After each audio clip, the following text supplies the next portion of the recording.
right, good morning and welcome to our first session. This session is entitled Technology and Learning Online, and we have three fantastic speakers. First up is Elizabeth West Marvin. She is the Minahan Family Professor and Professor of Music Theory at the Eastman School of Music. She is the 2013 recipient of the Gail Boyd Dostolinsky Prize for Lifetime Achievement in Music Theory Teaching and Scholarship, and she is co-author of the Musician's Guide textbooks published by W.W. Norton. The title of her talk today is Theory, Pedagogy Online, and Asynchronous: Challenges, Strategies, and Unexpected Opportunities. Let's welcome Betsy. Thank you.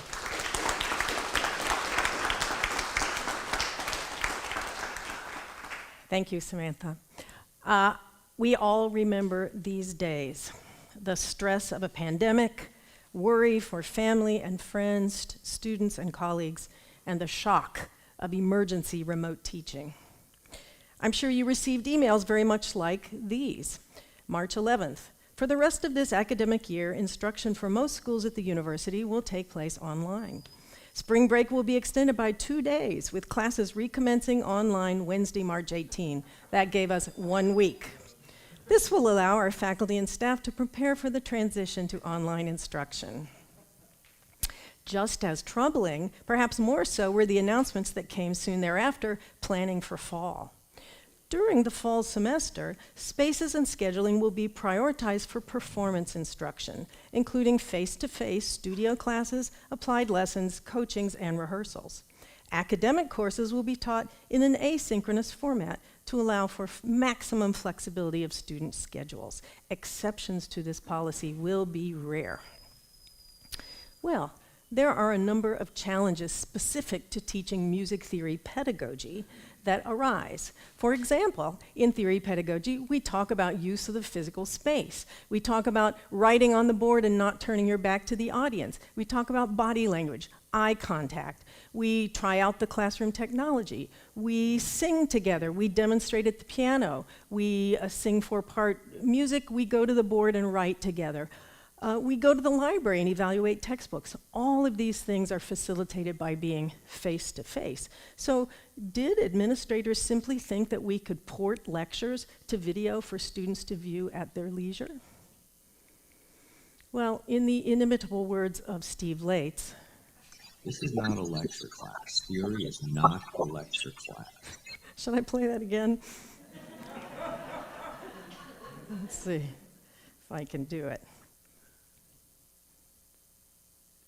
This is not a lecture class. Theory is not a lecture class. All right, I'm assuming that many of us would agree with this. Theory is not a lecture class. So one of my first decisions was that students would not hear only my voice. I wanted to bring prominent pedagogues in, and I wanted to provide opportunities for students to hear each other, even in an asynchronous venue. So I set up a series of summer interviews with pedagogues from across the country, and they were chosen because they were either textbook authors or article authors that we were planning to read anyway. I also invited Eastman faculty who we would normally be observing in their live teaching, but we couldn't because of asynchronous online teaching. So today we'll hear some of those voices. We'll talk about their reactions to online teaching and learning, but also their pedagogy punchlines. These were questions that I asked near the end of the interview about principles that have guided their teaching for their whole lives. Now, there are some limitations of this study. First of all, it's a non-random gathering of opinions from across the country by those criteria that I just mentioned. And also, I have time here to present only a small subset. So for those of you who I interviewed who are not represented in a video clip, I apologize. There's just only so much time. But this is the full list of people whom I interviewed, some of whom are here today. Thank you very much for participating. So the format of the interviews were intentionally collegial, conversational, practical. They were not intended to be lectures. So here's an example from Joe Strauss from the CUNY Graduate Center. I asked him about his article in the Norton Teaching Music Theory book, in which he gives 10 tips for teaching post-tonal theory. And here is his tip number 3. So I'll start with principle number 3, which is talk less, do more. And by that I mean you as a teacher should talk less in order that the students can do more. I think new teachers often have a mistaken assumption that they're effectively being paid by the word. And so they talk and talk and talk, and they think therefore that they've covered the material. But in fact, students don't learn well in an environment like that. They learn best when they are doing things, when they're writing, when they're playing, when they're singing, when they're active as musicians and as thinkers. So, talk less, do more. How does this translate into an asynchronous online class? Especially if, flash forward 2 years, we want to avoid the massive student disengagement that's been documented in the New York Times and multiple articles in the Chronicle of Higher Education. So my research questions are, how do effective online teachers engage their students and assess their learning? And can these interviews that I did inform that somehow? I was fortunate that the University of Rochester sponsored summer online learning courses for the faculty. So I took a class at the Warner School of Education, which was online and asynchronous. So I got an opportunity myself to be a student. And to my surprise, there was very little instruction in technology. We did not learn how to use Blackboard. We did not learn how to create videos. We learned about pedagogy, good teaching, reimagining the curriculum asynchronously and online. And one of the principles that I found helpful was something called a community of inquiry, Garrison et al. And you can see from this little Venn diagram that it has 3 parts: a social presence, a cognitive presence, and a teaching presence, which all come together for the educational experience. Now, what does this pedagogical mumbo-jumbo mean? The cognitive presence is the extent to which participants are able to construct meaning through sustained communication, reflection, and discourse. Now, in a face-to-face class, we have cognitive presence. We're all sitting, paying attention, interacting. We communicate with each other, we have discourse around topics, we reflect on readings, but online, we need to go the extra mile to find ways that students can communicate with each other. The social presence is the ability of participants to project their personal characteristics into the community, thereby presenting themselves to the other participants as real people. Real people, you might ask. Here, if you're in a face-to-face class, of course, everyone sitting in front of you is a real person. But in the asynchronous online venue, it's easy to see avatars and names on a blank screen, no face-to-face at all, and you need to go the extra mile again to create an environment where people can be real people. And finally, the teaching presence is the design of the educational experience and its facilitation. And significantly, for students to be satisfied with an online learning experience, they need to have a lot of teacher presence, even asynchronously. So that's something I thought about carefully. In terms of a community, here's my colleague Ben Baker talking about how to create community. I think pretty strongly that we need to make the content of the course and our interactions with one another very human. So that means the video content and handouts that I'm providing, I want as much of myself to shine through as possible, and I want to encourage TAs to do the same. Whether that means humor, choosing particular repertoire examples.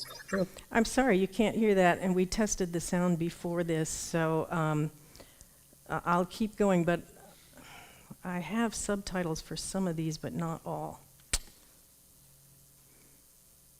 Lots of ways to learn fundamentals out there. What makes this course unique is that it's me, it's them, it's the TAs interacting with each other, and I want to make sure that that's front and center. So that means regular, probably one-on-one or two-on-one check-ins, just to make sure that everything is progressing smoothly on an academic and also on a personal level.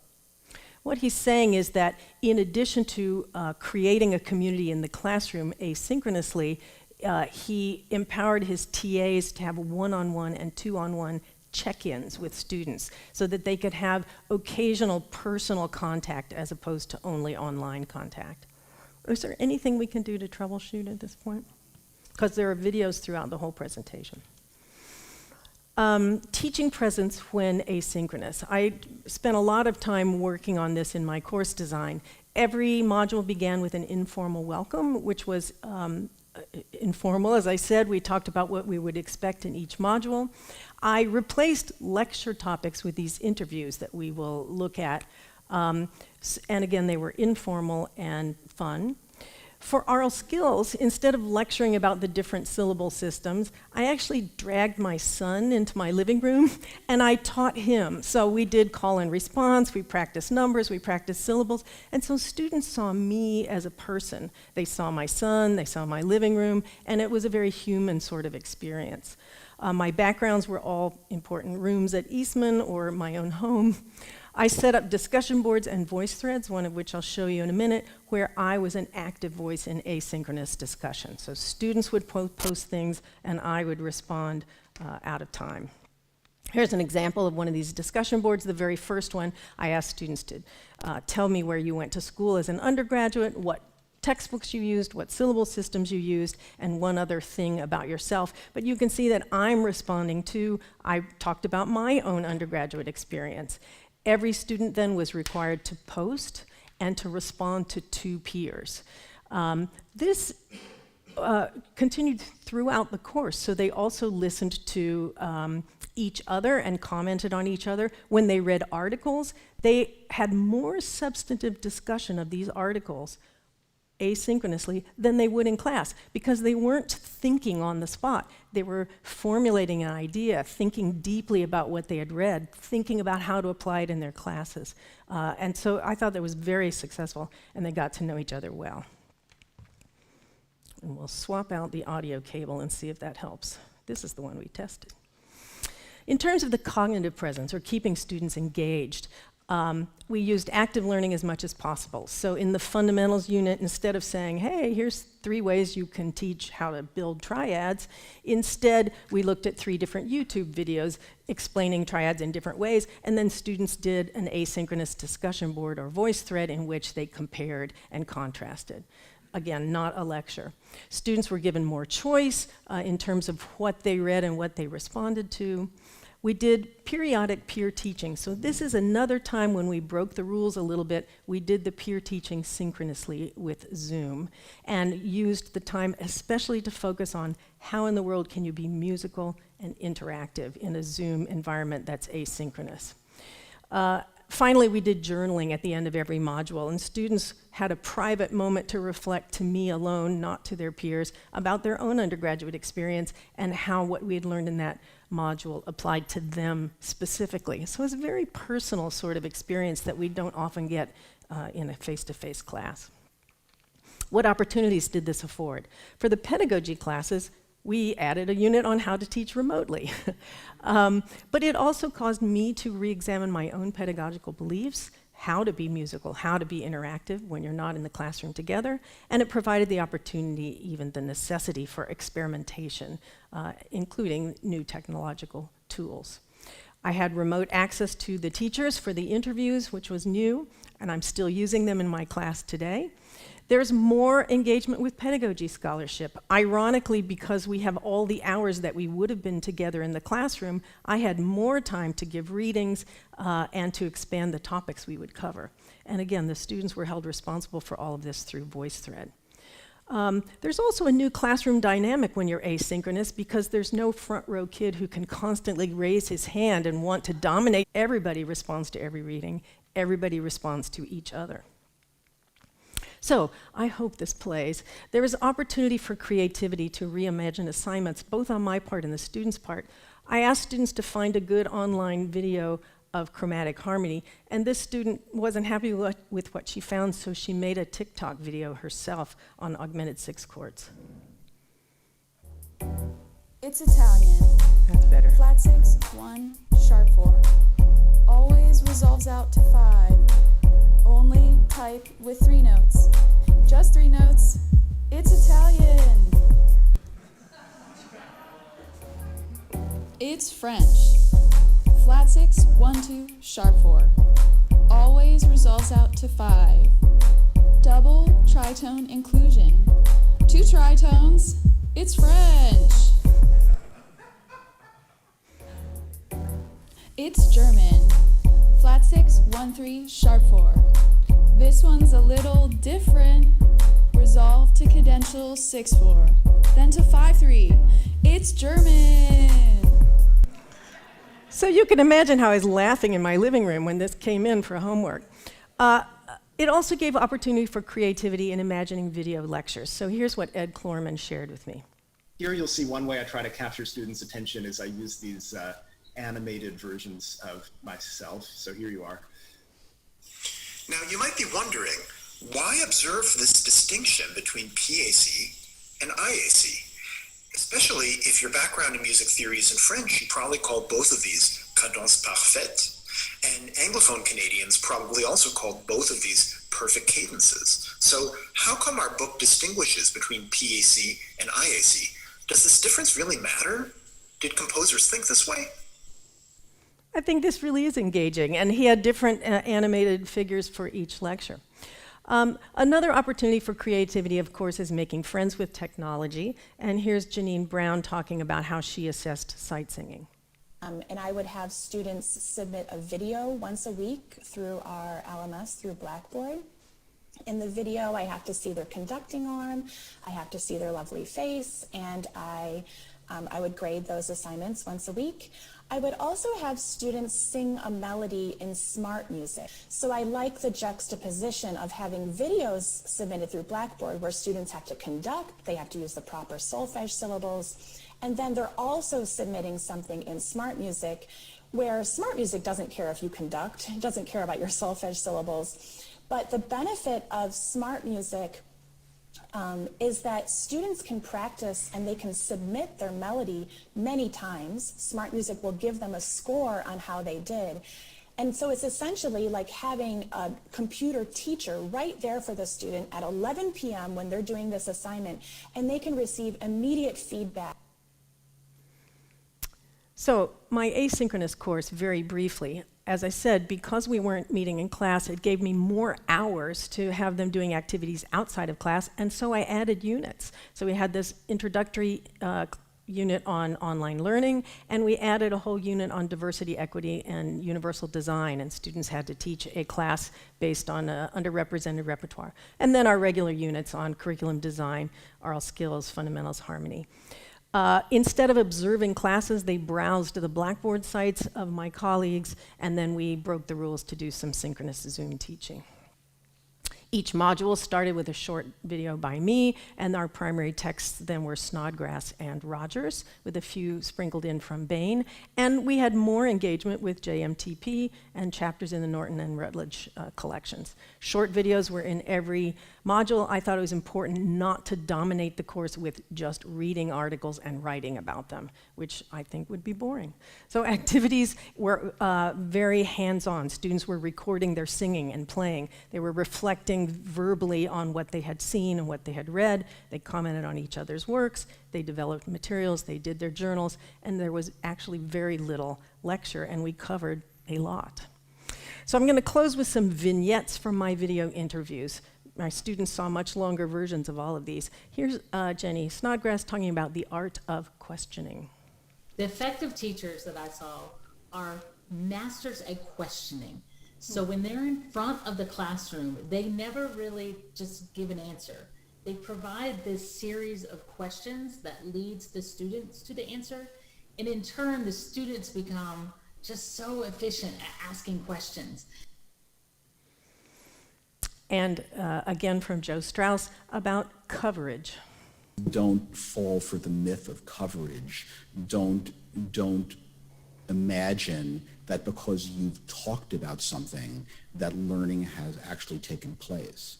One of the things that's been true of my teaching of post-tonal theory, and really of all music theory over many years, is that every time I do it, I do less. I cover less. And what he goes on to say is that although he covers less, he covers it more deeply and with more diverse repertoire. Finally, Lee Van Handel talking about some trends she found when she was putting together the Rutledge book. Active learning is really the thing that's going right now, making sure that we're not just telling students that they're discovering things on their own. So many of the lesson plans involved that.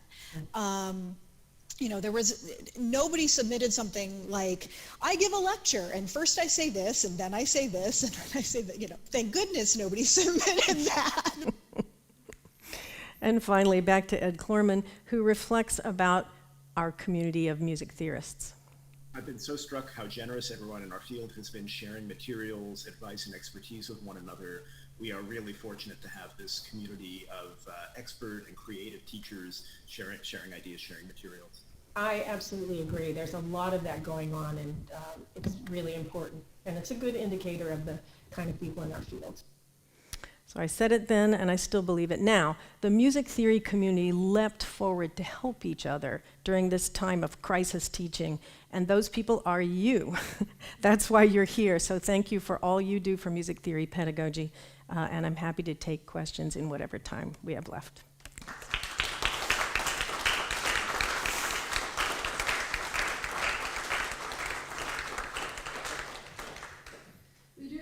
Minutes for questions. I've been asked to repeat any questions for the sake of the live stream, so just so you're aware of that. Who would like to ask the first question? Yes, Gina. When you had the students compare YouTube videos, say on teaching triads, I really love that idea. Did they pick the videos, or did you assign a pool of videos that they drew from, or was it just Wild West, they could pick anything off the internet? I've done both things. The first iteration, I chose some because I wanted to make sure they were different. But in subsequent classes, I've had them choose their own because they find things that I wouldn't have found, and then I have a new repertoire of things I can use in other years. It's amazing what's out there. We who lived before YouTube existed are constantly amazed at what's out there.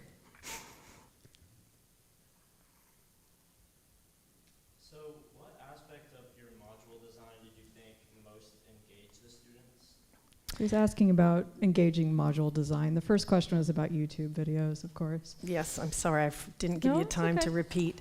What was most engaging to the students, ironically, was this feature of Blackboard that I showed called VoiceThread. So students had to respond by video, and then they had to comment on two other people's things. And you would not believe the depth of the responses that I got from students. They would read these articles and they would think deeply about them. Sometimes they would make an outline before they made their video. Sometimes they would re-record their video a couple of times just to get it right. You know, these are musicians after all. And then the comments were so interesting because they would thank their peers, oh, I never thought about it this way. Well, have you considered this? So I truly believe that it was deeper than what we get in an in-class discussion, and that people felt very invested in each other because of that. Did you try both videos and discussion boards, or did you jump directly to the videos? I did both. The discussion boards similarly were in-depth and long, but they weren't as fun.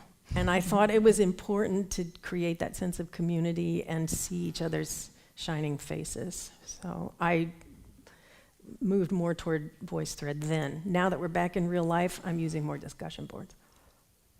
Practical question, you may have said this, how many students were in your class? How many students were in the class? There were like 10, maybe. So it is not a huge class. And so they did get to know each other well. Yes? You talked a little bit about how you are moving now to discussion boards now that you're back. Can you talk a little bit about how this experience of being online, especially asynchronous, has colored what you do now back in face-to-face? So how has the asynchronous experience changed your face-to-face teaching?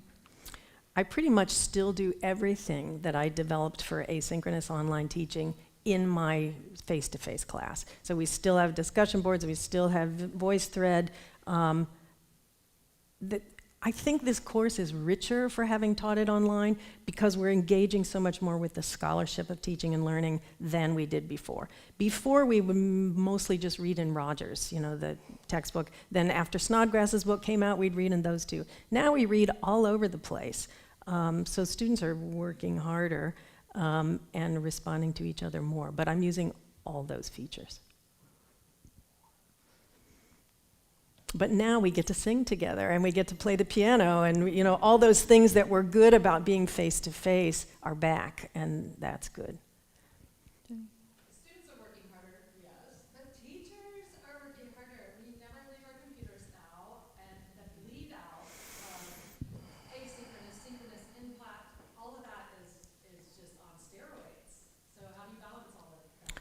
So how do you balance workload? Yes, I always tell people that I am not a good example of work-life balance, so I'll just say that right now. This was the hardest semester of my life. The part of the story I didn't tell you is that our dean, because of worrying about money, said that everybody would have to teach an extra course. So I had another course on top of this I was developing 3 brand new courses at once. One was Pedagogy, which I've taught a million times, but it was new because of the online environment. So it was terrible. Now I have it all, though, so I can keep using it, and that's good. And I think one of the reasons I'm using discussion more than VoiceThread in the current teaching is that it's faster to grade. Because the VoiceThread, it's on, it's in time, and you have to listen to it all, and then you have to respond to it all in a substantive way, and then you have to listen to everybody's responses, so it's very time-consuming, though valuable. And maybe not even manageable going forward. We all need like an assistant, maybe. Jenny Beaver says that I need an assistant. Thank you. No, actually, it just leads to retirement. Maybe one more question? All right, well, let's thank Betsy. Thank you.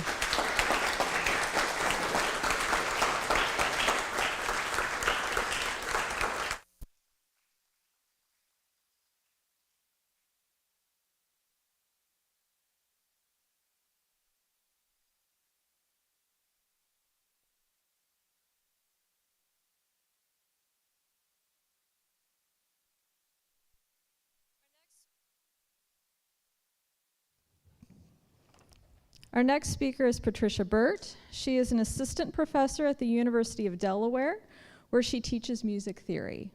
Her research in the field of music theory pedagogy includes the use of play in the theory classroom and approaches to large-scale design at the outset of the theory core.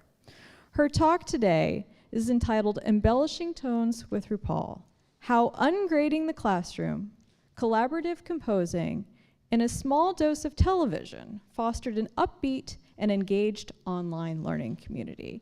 I know they're still working on getting a few things plugged in, but let's go ahead and welcome Patricia.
Such as a minor 4 or the diminished 2 chord. And of course, these both use the lowered 6th scale degree, which is lay.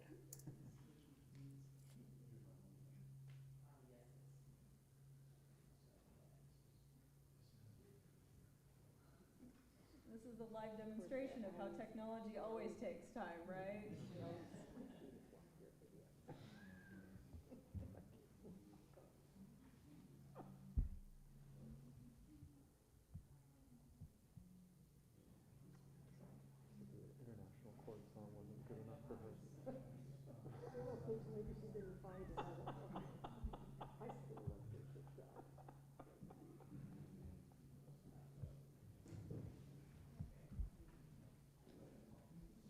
Hello, hello.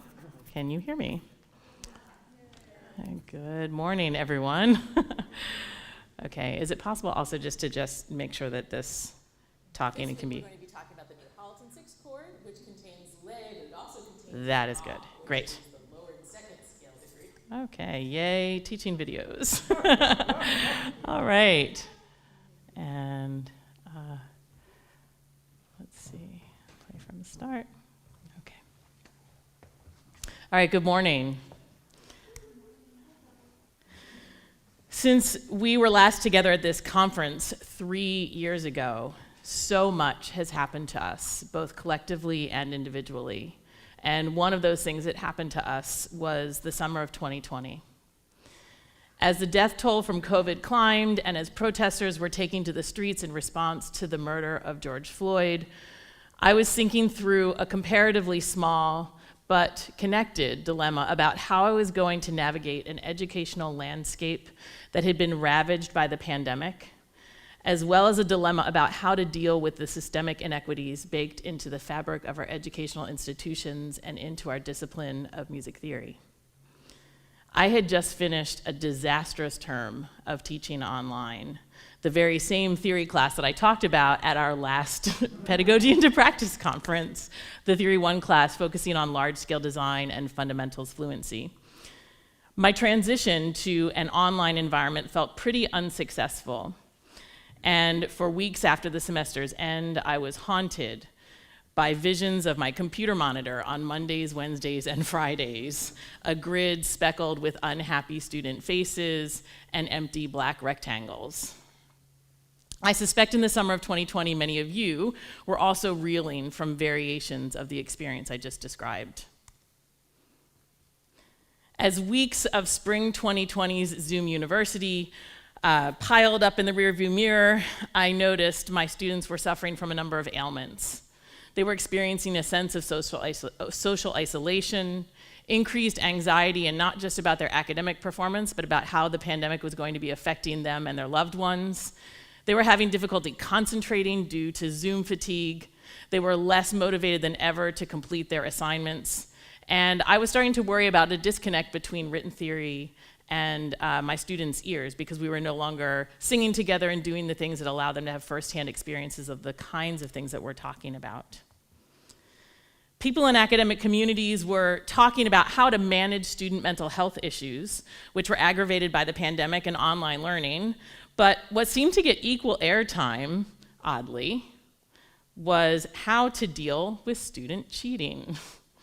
My inbox and social media were flooded with articles about monitoring online assessments, and educators were spending inordinate amounts of time trying to come up with complicated systems to administer assessments fairly.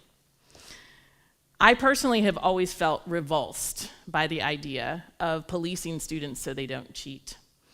Among the many reasons for this is that it takes away energy that I could be using to design a rich learning environment. I also hate that we assume students are going to cheat. I really, really hate that. And I began to think that perhaps with cheating, as with so many other things, it takes two to tango.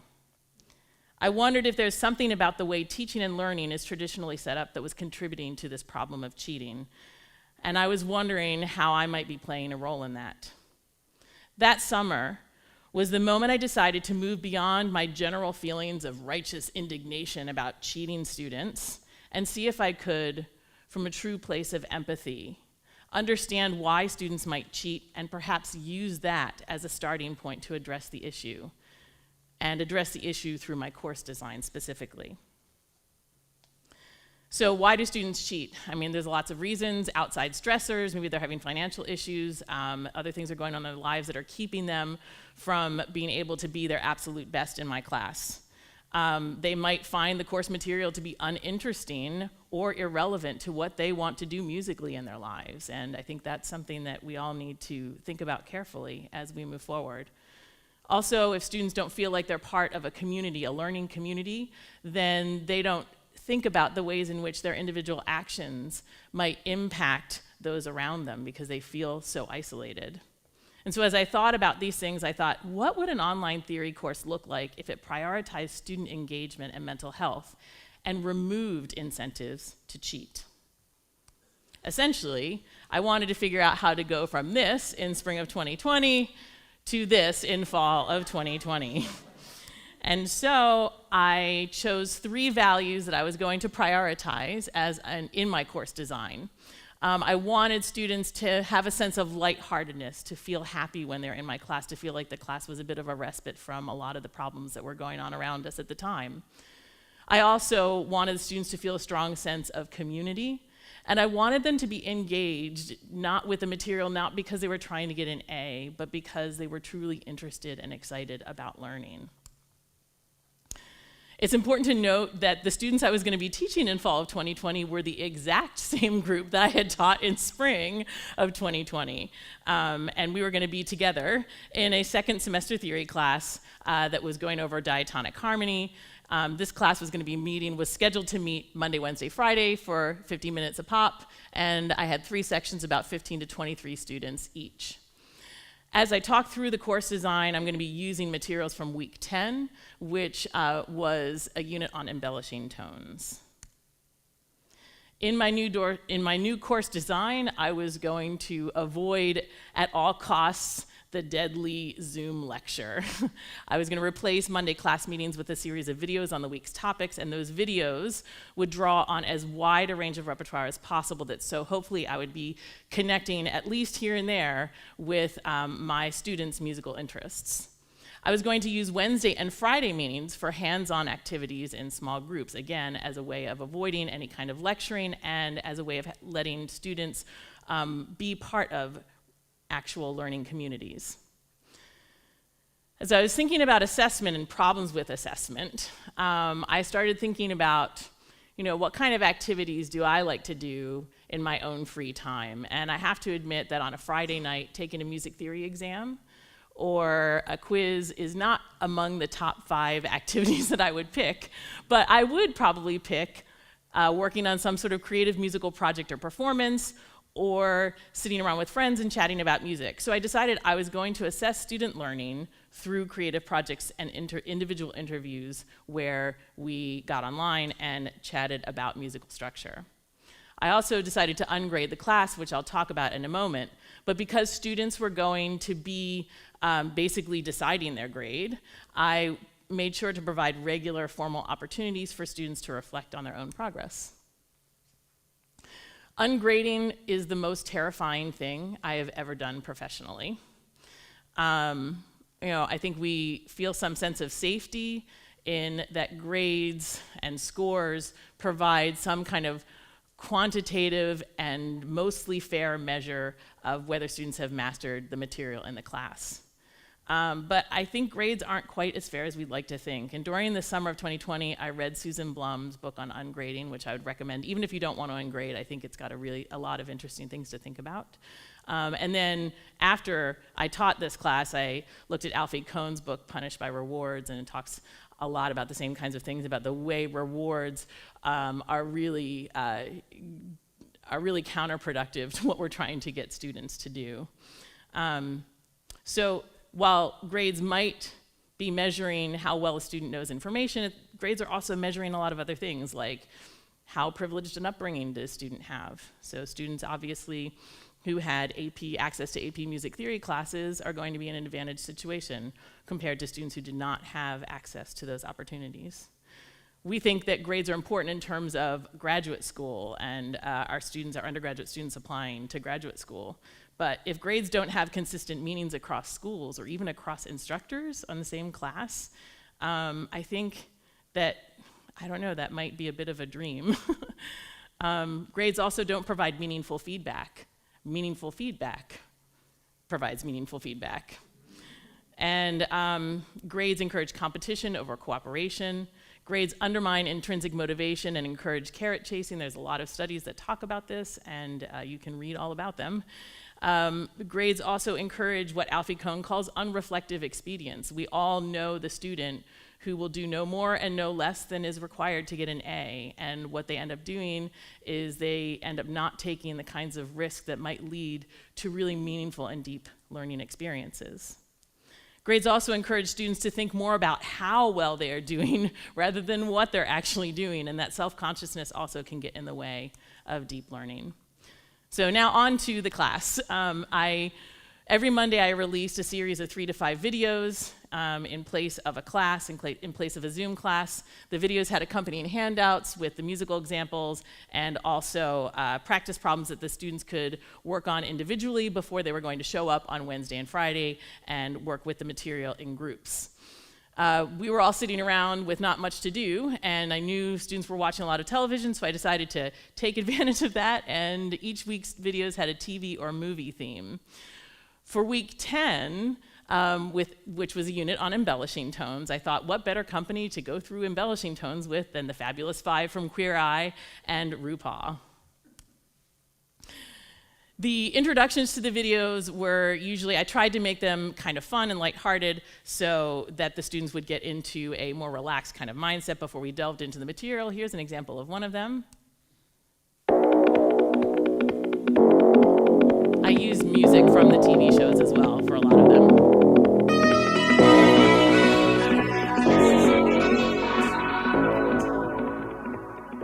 We've come a long way, and now... Okay, we have to hear this part, so I'm going to just stop that. Yeah, can we do something about that?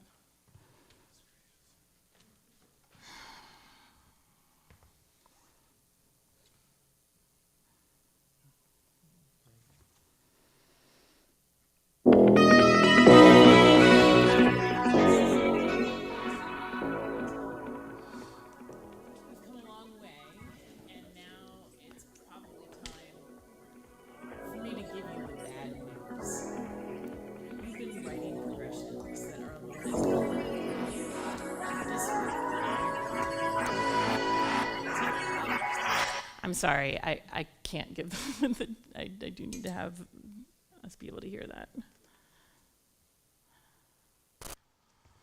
What can we do here? Okay, thank you. Okay, let's try that.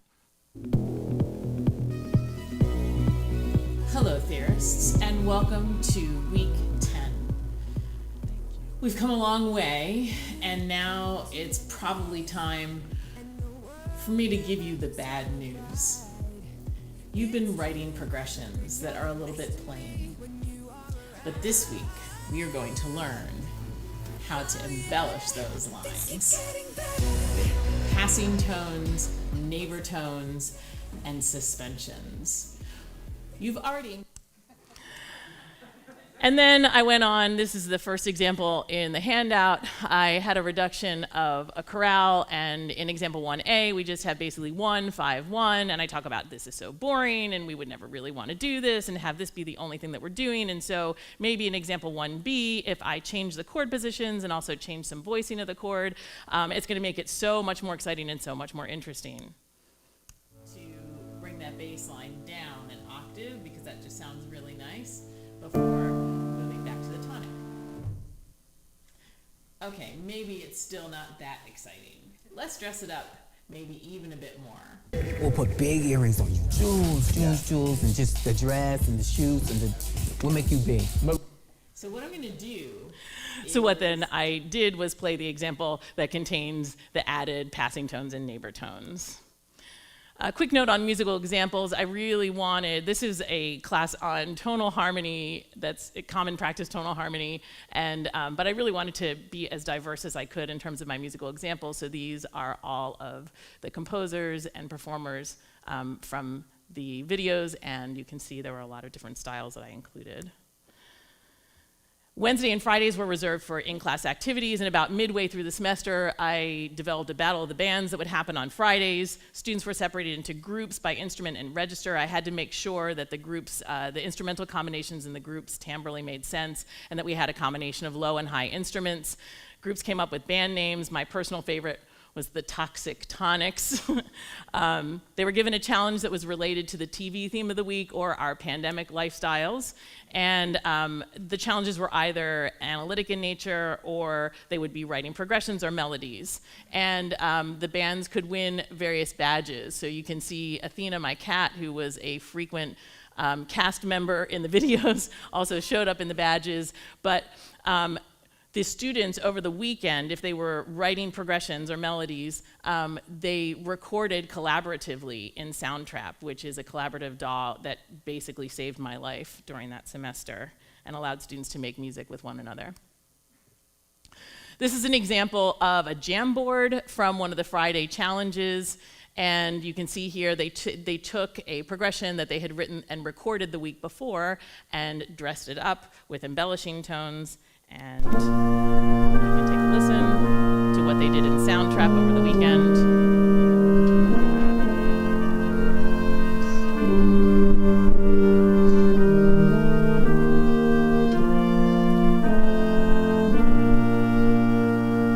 And they were actually that section's winner for that week. The midterm and final had some standard components. There was a composition project that students recorded themselves in Soundtrap.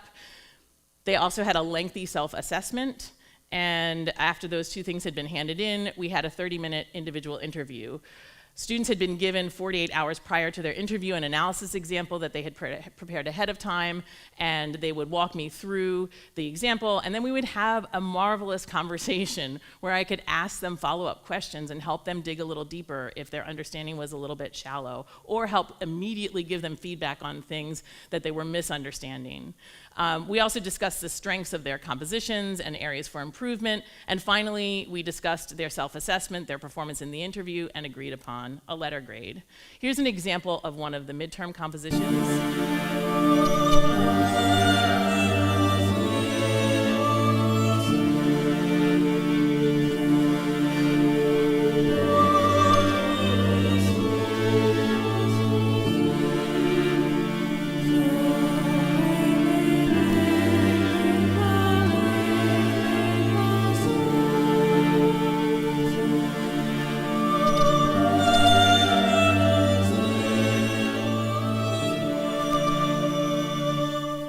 Here's an example of one of the final composition submissions. The students were to write an asymmetrical period.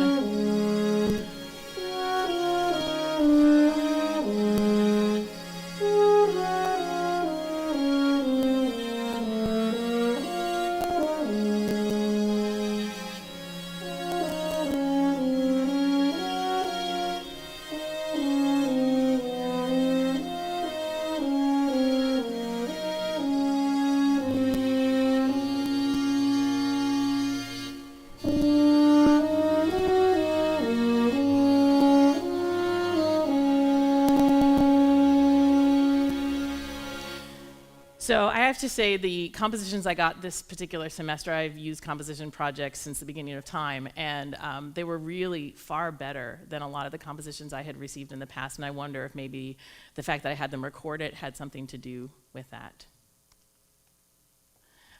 Self-assessment. So students briefly assessed themselves at the end of Friday's class every single week, and it was just basically like, how confident do you feel with the material you worked on, and did you do your work for the week, was how that went. But they had really extensive self-assessments at midterm and final. So they wrote about their strengths and their challenges. They wrote about how prepared they were on a weekly basis, their class participation. They rated their mastery of each of the weekly outcomes. They also reflected on their composition project and recording, their experience with self-assessment, and then they came up with what they thought you had to do to get an A in the class. And then finally, they'd assign themselves a grade and provide a rationale. At the end of every meeting, I would ask the student, in light of our meeting today, do you still feel the grade you recorded in your self-assessment is the grade you have earned? And that was a way of really having them get some immediate feedback, because I was serving as a mirror in those meetings. And so if they came and it was clear that they really were having a lot of confusion, they'd say, oh, you know what? I think maybe I didn't really know this material as well as I thought. So student reactions. I have never in my life gotten a set of course evaluations where most of the students wrote paragraphs about their experience in this class. They really got what I was trying to do with lightening the mood, and really appreciated the fun videos, and They also felt a sense of community. A lot of you probably know that students sort of complain about group projects because they think that somebody else in their group is going to ruin their grade, and you hear endless kind of complaints about that sort of thing. But if you don't have grades for the group projects, it just frees them up to actually just have fun learning with each other. And they did have fun learning with one another. And as far as engagement, this was really great. I mean, the students that are really good at music theory, they're engaged no matter what you do. They're always going to get excited about what you're doing. What this really did was those students who struggle with music theory and then feel a pit in their stomach every time they show up to class, and they're just trying to survive and get through the class, this allowed them to actually learn and connect with the material at the place where they were at. And this the second quote right here, really highlights some of the benefits of this approach. They mentioned, "I really like the approach to the class. It definitely does emphasize ideas of discovery and learning over getting a specific grade," which I've really liked. It makes it feel less stressful, which I feel like actually leaves more room for learning than might otherwise be possible. So just a couple of closing thoughts. This semester changed my approach to teaching in some fundamental ways. In the past, I've always been the kind of teacher that sets these specific high goals, and then the whole semester I spend pushing my students to achieve those goals. And in this class, which was ungraded, the course was based on more fluid kinds of assessments. And I really had to trust the students a lot more. I had to trust that they sincerely wanted to grow and learn. And my role was simply to provide a fertile environment for them. And I also had to get okay with the fact that growing and learning was going to look different for every single student in that class, just in the way plants are all different from one another. I also challenged myself in a number of ways. From my bedroom office, I was significantly more vulnerable with the students, and I let them see a bit more of my weird and wacky side that I kind of try to keep on the down low. And I also practiced, to the best of my ability, radical empathy for what they were going through. At the beginning of the semester, I knew absolutely nothing about editing videos, and so creating 40 to 50 minutes of videos each week was a giant push. Every morning I woke up thinking about what was I going to do in the next video, and I would stay up until 3 a.m. multiple nights a week editing the videos, and I was obsessed with these videos, but I was having so much fun. I really had a marvelous time. So all of this felt quite risky, but I was willing to take the risk because we had been told by our administrators that our annual faculty appraisals for 2020 would be somewhat forgiving since we were all navigating this new environment. We didn't necessarily have to include student evals as part of our appraisal, and I got the sense that my director was going to be generous with his ratings. So fast forward to 2 years, and last night, I was sitting across the street at the Jolly Pumpkin thinking about what final impression I wanted to make on you this morning, and it dawned on me that by relaxing the faculty appraisal process, I was in somewhat of an ungraded environment myself. Knowing that there would be some leniency made me feel I had free rein to experiment. In a semester where my grades didn't matter, I found a pedagogical problem I cared deeply about. I worked harder to creatively solve it than I've ever worked in any previous semester. And I had a profound learning experience that probably forever changed me as a teacher. I, like my students, was experiencing all the benefits of an ungraded classroom described in the literature. The experiment certainly has given me a lot to think about, and I hope it's given you a little something to think about as well. Thank you for listening, and I'd be happy to take questions if we have any time.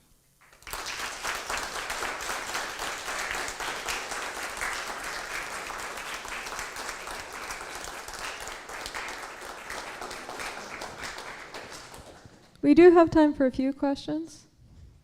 Yes? Yeah, I was wondering how your experience with that ungraded classroom fits into your institution's requirements to have clear grading criteria and so on. So how does ungrading fit into grading criteria? So that was the risk that I was taking. I knew that it didn't. I mean, yeah, I was really going rogue. You had your hand up? This was super inspiring, and I just wonder whether you encountered a problem with students whose self-reflection differed radically from your own and how you handled that. Yeah, so that's a really great question, thank you. And actually, the people who've experimented with this talk a lot about that. So one of the things I noticed is I actually did this for 2 semesters in a row, and I did notice I had 2 students in particular that kept giving themselves like A minuses, and they were really kind of in the B minus territory. But you could feel that part of what was going on for them is they were so insecure about, they felt so desperately they needed to know everything, and they felt so badly about not knowing it that they were like, yes, I have to get this A minus. And as they went through 2 semesters with me of this kind of thing, they started to get better at evaluating and also being okay with maybe they weren't an A minus student, and that didn't actually reflect on them in any meaningful way. But I also made a rule for myself that I wasn't going to adjust. I mean, I would question them and say, well, let's think about how we did in the interview. And that was the point of the interview, and doing this at the end of the interview.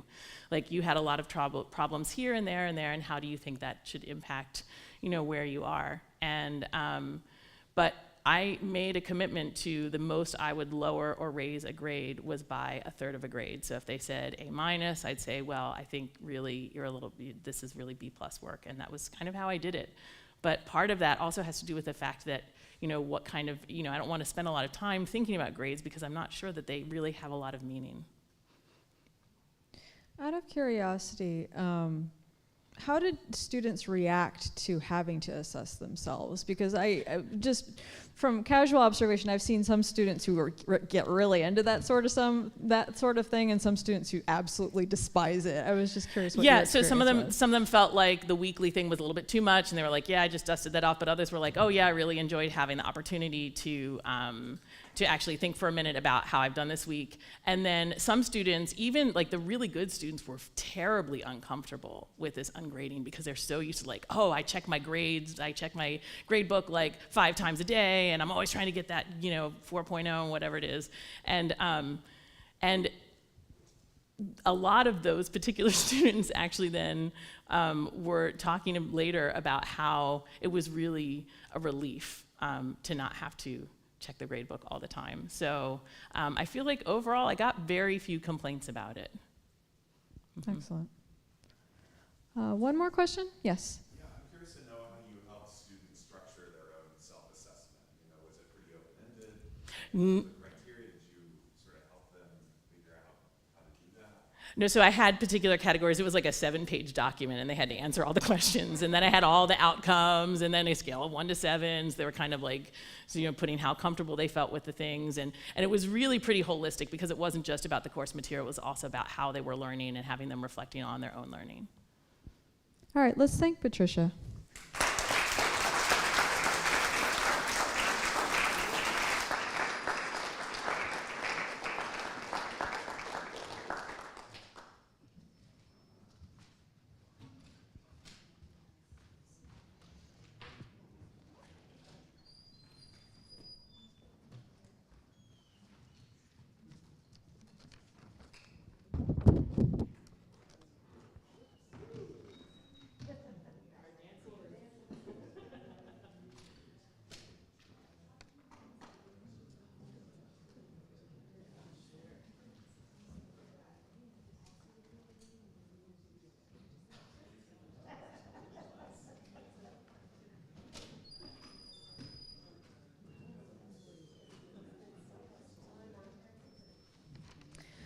Our third and final speaker on this panel is Linda Dusman. Composer Linda Dusman is the former holder of the Clark University Yepesen Chair of Music at Clark University and is currently professor of music at the University of Maryland, Baltimore County in Baltimore.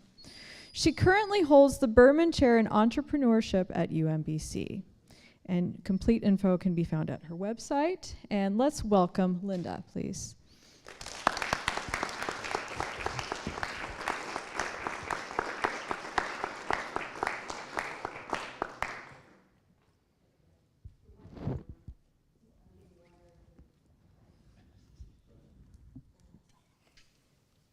Testing, does that work?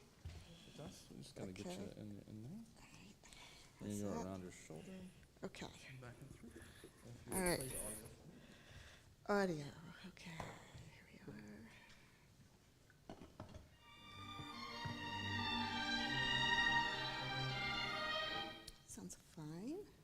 what I'm not seeing is the image. That's weird. So it's not.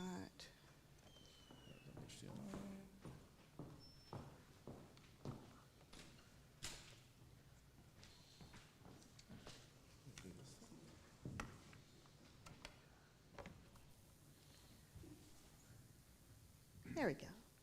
That should do it.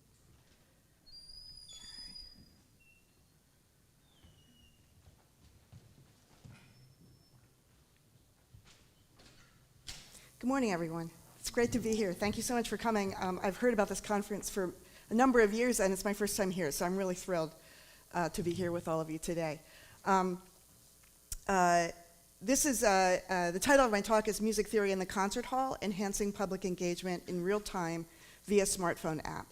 I'm going to give you a little history of this project. I've been working on it for about 10 years now, and just recently completed the Behrman study of audience engagement, working with educational psychologist Linda Baker, who really designed the study. So I'm presenting her results today as part of my talk. In 2011, I had a middle school-aged son who I watched transition to an online life.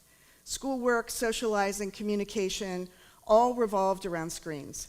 When the iPad was released with its sleek design and the magic of touching a glass surface to manipulate a technology now freed from the mouse, I had a feeling that we had reached a point of no return. Technology would be with us as an ever-presence. That's really become true. And we needed to find a way to use it to focus attention rather than distract. I also realized that the iPad design enabled it to be used in spaces where even laptops would have been too cumbersome. It had an elegance that might make it welcome in the concert hall. I approached my colleague Eric Smallwood in digital design and user experience to see if using an iPad to deliver real-time program notes to assist focus for concert audiences might be possible. We created a prototype called Symphony Interactive that used geolocation software to trigger WordPress notes and began experimenting with undergraduate music appreciation students. Colleagues in human-centered computing designed surveys for respondents to rate their experience by selecting words from a list of descriptors. Initially, I was very excited with the possibilities of the technology. I created multiple tracks of information, one for history, one for theoretical concepts, one for instrumentation, as a highlighted score scrolled across the iPad. Midway through a movement from a Brahms symphony, the program crashed, but we still gathered enough data to know that we were on the wrong track to focus attention. Let me see here. So these word clouds show the result of the user experience. Distracting was not what I wanted to be their experience. To my delight, actually, students wanted to watch the concert in progress. They wanted to be free to listen and not to be distracted by notes on the screen, bearing too much information, too many choices, and being delivered too quickly. We received a small amount of university funding to work with UMBC's Imaging Research Center on redesign, creating a new app called Octava that was much quieter, no scrolling score, just simple tweet-sized notes that appeared no faster than a minute apart, and never interrupting a climactic moment or a particularly engaging thematic content moment. A combination of historical, biographical, cultural, and theoretical information varied the points of engagement for the listeners. And listening to audience members in the lobby afterward talking about what they had learned on the app let me know where we were on the right track this time, and the data supported that. So this time, hello. The word cloud showed that engaging, fun, easy to use were some of the words most recently, most used to describe their experience. During these 2 years of prototype development, the smartphone had become ubiquitous, and professional orchestras were beginning to experiment with Octava. Alicia Lawyer, the executive director of the River Oaks Chamber Orchestra, ROCO, in Houston, used Octava to deliver notes written by the musicians themselves, supporting her mission of creating a more personal relationship between the audience and the musicians. But most orchestras continued to request notes closer to the traditional program note, and a grant from the Maryland Innovation Initiative enabled us to commercially release On Cue, a smartphone app that could geolocate across the globe in 2017.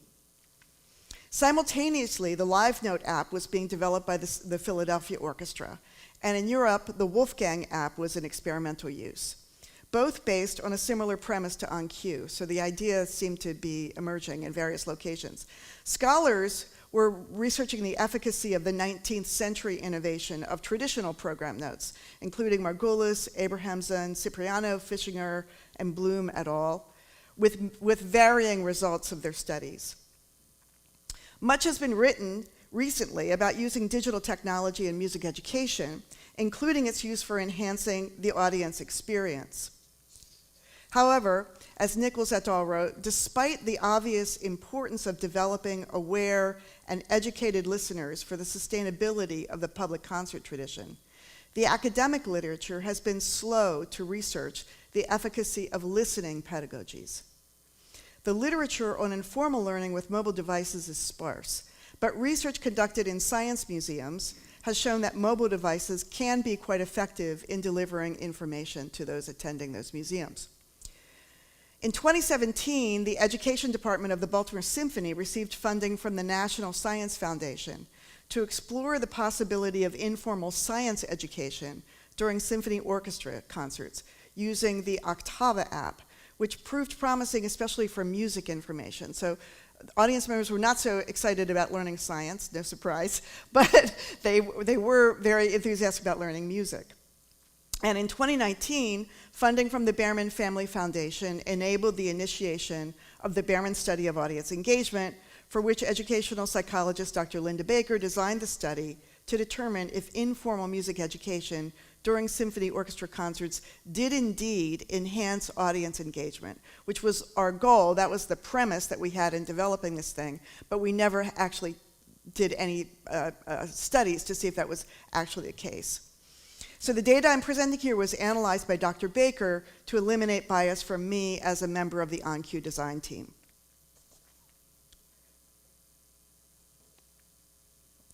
For the Behrman study, we had 135 total subjects. A within subjects design was used with 2 replication phases, one at the National Orchestral Institute in 2020 and another with the Utah Symphony in 2021. In each phase, 2 separate audience groups recruited from previous attendees attended 2 previously recorded broadcasts scheduled 2 weeks apart rather than live concerts due to the pandemic restrictions. So we had planned to do this in a live setting, but with the pandemic, everything moved to online. Each group used the On Cue smartphone app to read brief notes in real time about the music being performed at one of the concerts, but not the other. Both groups were expected to watch both broadcasted concerts, and they served as the control group if they were not using the app. The NOI concerts featured Dvorak Symphony 8 and Mahler Symphony 3, and the Utah Symphony performed Mendelssohn's Scottish Symphony and Richard Strauss's Metamorphosen.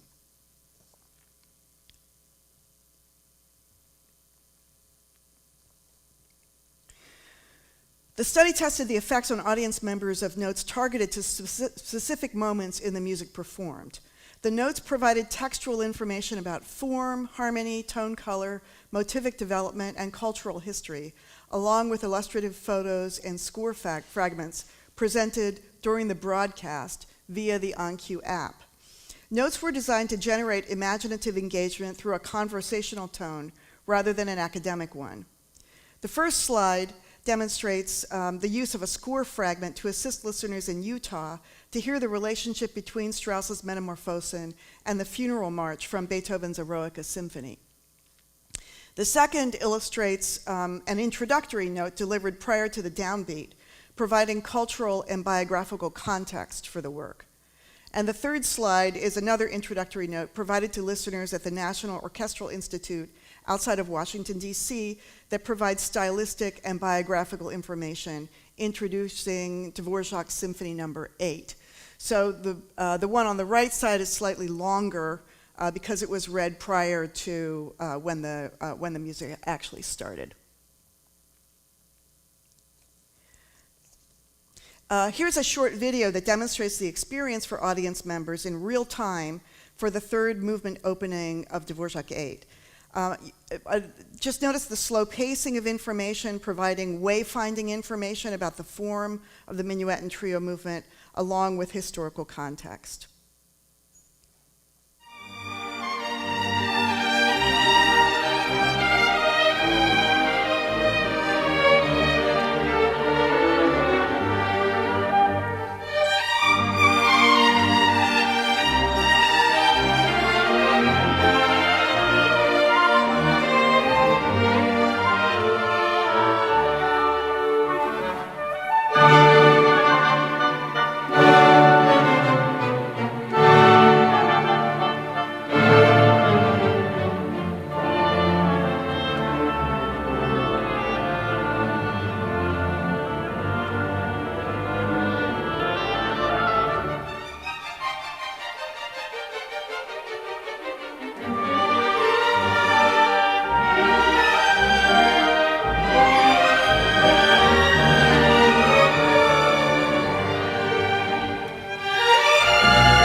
Participants at the two sites were generally similar in demographics, such as age, gender, and education level.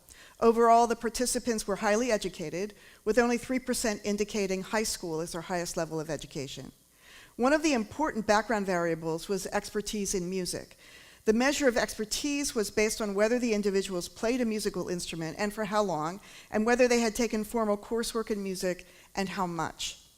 We developed 3 questionnaires for data gathering, and they were all powered by Qualtrics. Questionnaire 1 was completed right after enrollment in the study. It requested demographic information as well as information about symphony attendance and engagement, expertise in music, and familiarity with the 2 pieces being performed. Questionnaire 2 was sent out after the first concert with instructions to complete it within 24 hours. It probed the concert experience in general and included multiple choice questions about the information presented via the app. Additional questions about the experience of using the app were asked only of those who used it at that particular concert. Questionnaire 3 was similar to the one that was sent out after the second concert to determine if information was retained. It was sent out, it was similar to the one that was sent out after the second concert. We sent another one later to see if people were retaining the information. But it also included additional questions about interest in further experiences with an app like On Cue at a live concert setting. Participants used rating scales to respond to most items on the questionnaires, but the questionnaires also included open-ended questions where participants could elaborate on their responses if they wished. One of the major goals of our study was to determine whether informal learning about classical music could actually take place during a concert by engaging with an app like On Cue. The assessment of knowledge acquired during each concert was based on the content presented in the app using 10 factual multiple choice questions. All participants were instructed to answer the questions as best they could without referring to external sources, even if they had not used the app during the concert. The proportion of correct responses by each participant on each assessment was entered into a statistical analysis. When participants were assigned to read real-time notes during the broadcast, they had significantly higher scores about the content presented in the app than they did when not using the app. This slide depicts the outcomes. I'll talk you through how to interpret results for the first phase of the study with the National Orchestral Institute. The concert piece broadcast on the first day of the study was Dvorak 8. The blue data point shows those who were assigned to use the app at that concert had 75% correct on the test, whereas the orange data point for those who did not use the app shows only 57% correct. On the second concert, when Mahler 3 was performed, the pattern was reversed. So those who were assigned to use the app for Mahler scored higher than those who did not use it. Patterns of performance were quite similar for the Utah phase, although scores were lower overall. This study provides nice evidence of replication across orchestras, geographic locations, participants, musical compositions, content of real-time notes, and test questions. In further analysis not shown, we found that background knowledge was related to test performance, but only when participants did not have access to the program notes on the app. So those who had more music experience performed better than those with less expertise, as one might expect. The second major goal of the study was to determine if and to what extent access to information in real time via a mobile app enhanced the audience experience. Engagement was assessed after each concert by asking participants to use a 5-point scale to report how engaged they were during the concert. Overall engagement levels were high, with more than 90% of participants reporting that they were very or moderately engaged. Of particular importance is that perceived engagement was greater when the participant used the app than if they did not. Participants were also asked to rate the degree to which the real-time notes enriched their experience of the work performed during the concert in which they used the app. Almost all participants, 85%, reported that the notes enriched their experience at least moderately. Participants were invited to provide written commentary about their experience with the app, and these comments corroborated the results of the quantitative data analyses. This slide provides one of those responses. We examined correlation with music expertise as we did with the assessment of knowledge. We found that individuals with less expertise reported more engagement and enrichment than those who had more expertise. In other words, those who knew less about music benefited more from the opportunity to use this learning tool.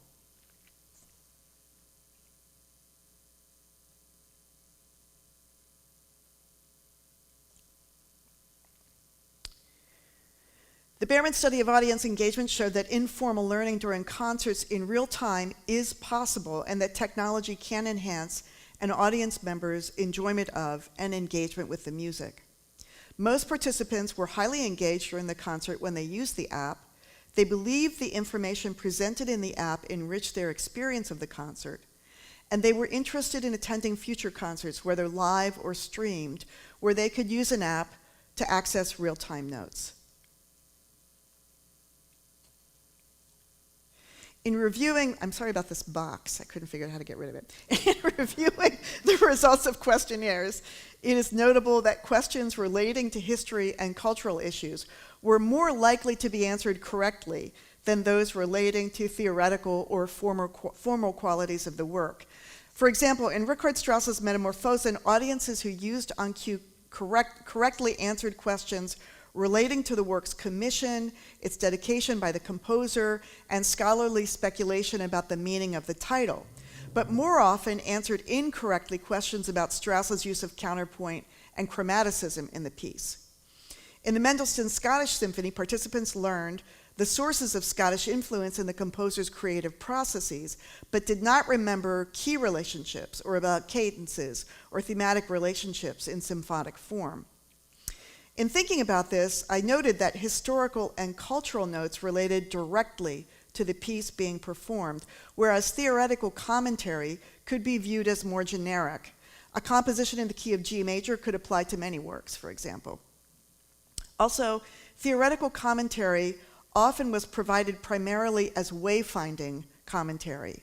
A note like, listen for the change from a bright G major to the darker G minor in this passage, was designed to help audiences place themselves in the progression of a large work from section to section, but not necessarily to teach them music theory. Is it possible that theoretical wayfinding supported engagement? This was not addressed in our study. I was sorry we didn't, but I didn't know that it was an issue until after we did the study. But I think it should be in the future. It might be possible that historical and biographical information about the composers helped audiences to intensify their emotional connection with the concert experience. This is what audiences often identify as the primary reason for listening, their emotional engagement with the music. And so this information might be more easily remembered as a result, but again, this is speculative on my part.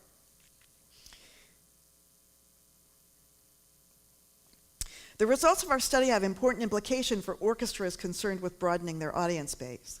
Offering patrons the opportunity to access real-time program notes clearly has the potential to increase concert attendance among those who have less experience with symphonic music. Although the Behrman study was conducted in virtual concerts prior to the pandemic, the OnCue app, the Wolfgang app, and the LiveNote app were being used during live concerts. The continuing taboo against cell phones in the concert hall presents a primary impediment to more extensive implementation of this technology. And a number of participants mentioned this concern when asked about their interest in using the app during live concerts in the future. The meaning of this study for the future of the symphony orchestra is unclear. The pilot study, undertaken in collaboration with the education department of the Baltimore Symphony Orchestra, occurred during a performance attended by members of the League of American Orchestras. And as a result, some participants were orchestra administrators. Interestingly, being an orchestra administrator was the sole demographic factor that correlated with a negative experience of using an app for real-time notes. And those with more musical experience are less enthusiastic about using an app during a concert. Though it may provide a pathway to education and enhanced audience engagement, without the buy-in of orchestra leadership and the musical community, further development of informal real-time learning during concerts appears unlikely, frankly. Though real-time technologies may not have a future in our professional concert halls, the potential for educational purposes seems ripe for future exploration. Clearly, cultural and historical information can be taught in real time, even though audiences do not come to concerts intending to learn. Our study implies that learning likely enhances the listener's emotional connection to the music if perceptions of engagement indeed serve as a factor. Learning music theory, as we know, is a bit more elusive as it requires focused attention not on facts, but rather on musical processes. If students attended concerts intending to learn music theory, would real-time tools facilitate that learning? I suspect this kind of real-time comprehension of musical processes is more akin to musicianship training, which of course takes repetition and practice. It is enticing to consider whether repeated listening over time, with support from real-time technologies, might enable our students to comprehend the form of an entire work as they are experiencing it in a concert. And following that, how might that comprehension support their interpretations for their audiences in turn, experiencing that music in real time? Thanks very much for listening.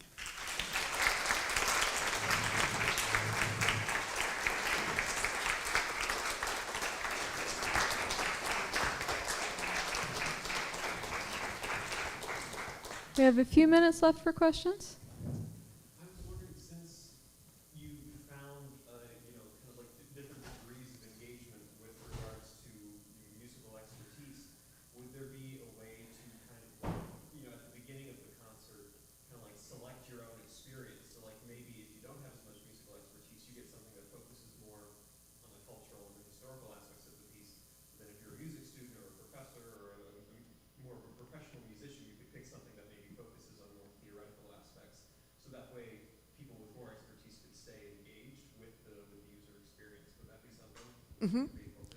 The question is about whether there might be a possibility for different tracks in an app so people could choose, do they want historical, do they want theoretical. That's actually something that LiveNote does. So LiveNote does provide two different tracks. my experience at Philadelphia Orchestra concerts when people were using those two different tracks is that they were spending a lot of time in the app and a lot of time reading. And for me, what I wanted to do in the design of this was to encourage people not to be in their phones and to instead have them, bounce from a quick look up to listening. But I think there's validity to what you're saying for sure. Yeah. Go ahead. Yeah. Fascinating, lots of thoughts and comments, but I think kind of going off of what he was saying, as well as with the live stream difference versus a real concert hall experience.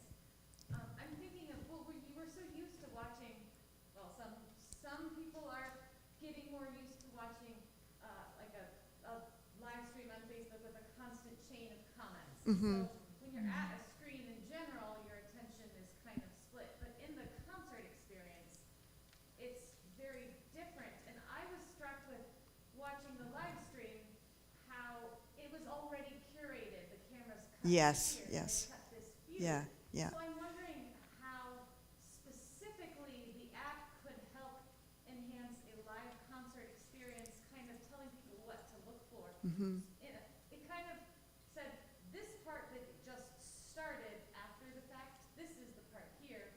But if there was more of a, next will be this, look over to this area, and kind of curating, telling people where to look was one of my questions, Mm-hmm. how that interacts. But also just text-based versus images. If you had more pictures on the app instead of text-based, would that help maybe not reading all the things, but looking at a picture of a timpani that's coming up, and kind of that type of image versus text-based for audience engagement? Her question is about the content of the app and if images and kind of wayfinding in terms of watching is important. And yes, we did do that a fair amount. So ROCO, for example, in Houston, they have headshots of the orchestra members. So you can see, the orchestra is very anonymous looking up there, right? So you can see the trumpet player, a picture of the trumpet player, maybe outside in his lawn with his kids while he's doing the trumpet solo. So it creates a feeling of there are human beings up there. Also, listen for the ratchet in the percussion section, and there's a picture of a ratchet. It's coming up soon, right? So